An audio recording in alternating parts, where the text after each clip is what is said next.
Welcome to my channel Hi Enemy, and here we're talking about Monkey D. Luffy and his crew in One Piece Enemy. Ready to stay with us? So let's start with the first episode. The series begins with an attack on a cruise ship at the hands of Alvida. Kobe, a slave of Alvida, discovers a barrel. One of Alvida's pirates attempts to open the barrel, but a young boy emerges and accidentally hits him. The remaining pirates attack him, but the strangers stop them all, and they said that his name is Monkey D. Luffy. Luffy drags Kobe to the storage cellar of the ship, where he eats and converses with Kobe, who reveals his dream of being a marine. Alvida confronts Luffy, but he escapes and knocks her pirate crew down with his devil fruit power. Luffy explained that he ate the gum fruit, therefore he had the properties of a rubber putty. Kobe, inspired by Luffy, stands up for himself. When Alvida confronts them, Luffy uses his gum pistol technique on Alvida. Luffy and Kobe sail away in a borrowed boat from Alvida's crew. Luffy asks about the pirate hunter Kobe mentioned earlier. Kobe said that he was captured by the Marines, and Luffy announces his intention of asking him to join his crew. Luffy and Kobe arrive at an island with a large marine base, where Luffy discovers the swordsman running with Zoro tied to a pole. Rika, a young girl, offers Zoro some rice balls that she made herself. Helmbo, the son of Marine Captain Morgan, discovers this and has Rika thrown out. Luffy asks Zoro to join his crew, but Zoro refuses and has Luffy give him the rice balls. Luffy and Kobe meet Rika in town, who is happy to hear that Zoro enjoyed the rice balls. She tells them how Helmbo brought his busiest pet dog into the bar and that Zoro knocked it out to protect everyone inside. He then made a deal with Helmbo. If he can survive being tied to a pole with no food or water for 30 days, then Helmbo will spare the little girl and her mother. However, Helmbo said that he will execute Zoro the next day despite his words. Luffy punches him, and Helmbo runs off to tell his father. While Luffy invades the Navy base to find Zoro's swords, Kobe attempts to unite Zoro and explain the situation to him. Morgan orders that they are supposed to be executed.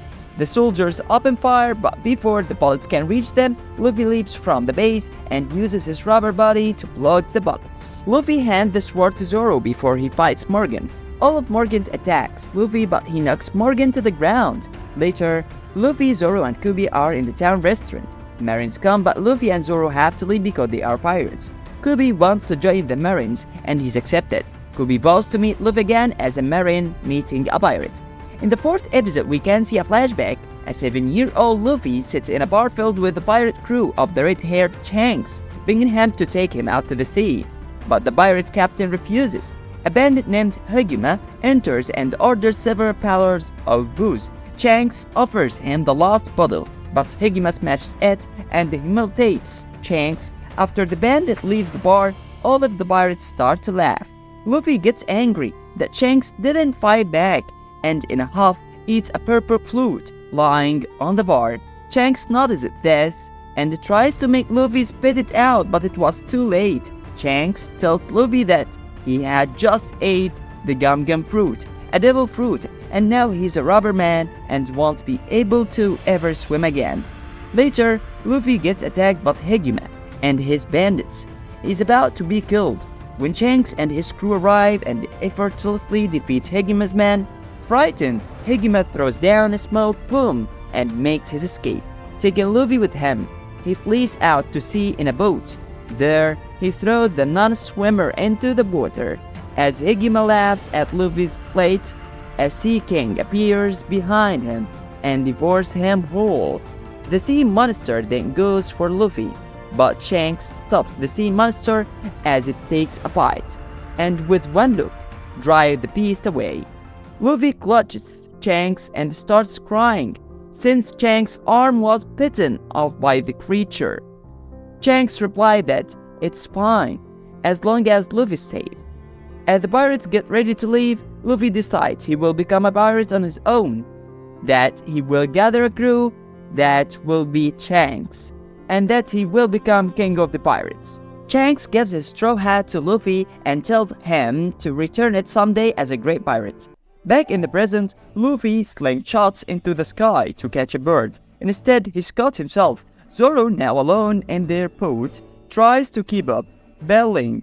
On his way, he picks up 3 castaways from Buggy's crew. The bird carrying Luffy flies over town, where it's shot down by Buggy's men. Luffy falls down and lands right in front of Nami, who is running away from Buggy's crew for stealing their precious map to the Grand Line. Nami pretends that Luffy is her boss, using the distraction to escape from Buggy's men. After Luffy beats them, she asks him to join her. Then Luffy finds out that she's a navigator, and asks her to join his crew of pirates, but she refuses. Then she tricks Luffy and he's locked up in a small cage. While Nami fakes joining Buggy's crew, Buggy demands of Nami to kill Luffy, but she can't bring herself to do that. As Buggy's pirates attack her, Zoro arrives to save his captain and her.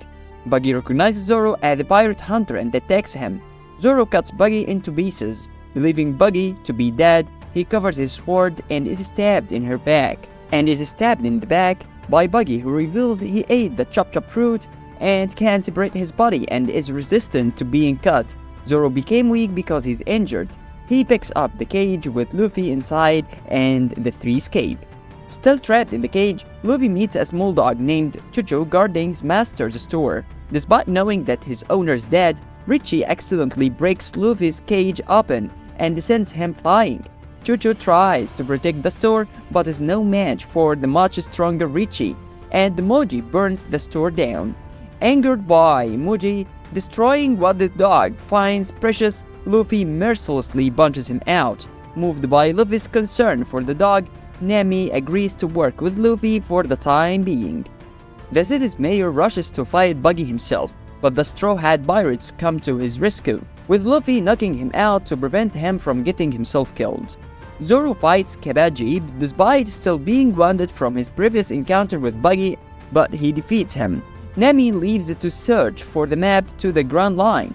Luffy begins fighting Buggy, who knows that he can injure Luffy's rubber body by cutting him, and enrages him by damaging his straw hat. Buggy revealed that Shanks accidentally caused him to eat the devil fruit he had been planning to sell while they were young pirates on the same ship, preventing him from finding an underwater treasure. Nami manages to steal Buggy's body parts, and Luffy sends him flying with Gum Gum Bazooka. Luffy, Nami, and Zoro are forced to flee town as the villagers discover what Luffy did to the mayor, and he identifies himself as a pirate, but the mayor thanks the 3 as they leave.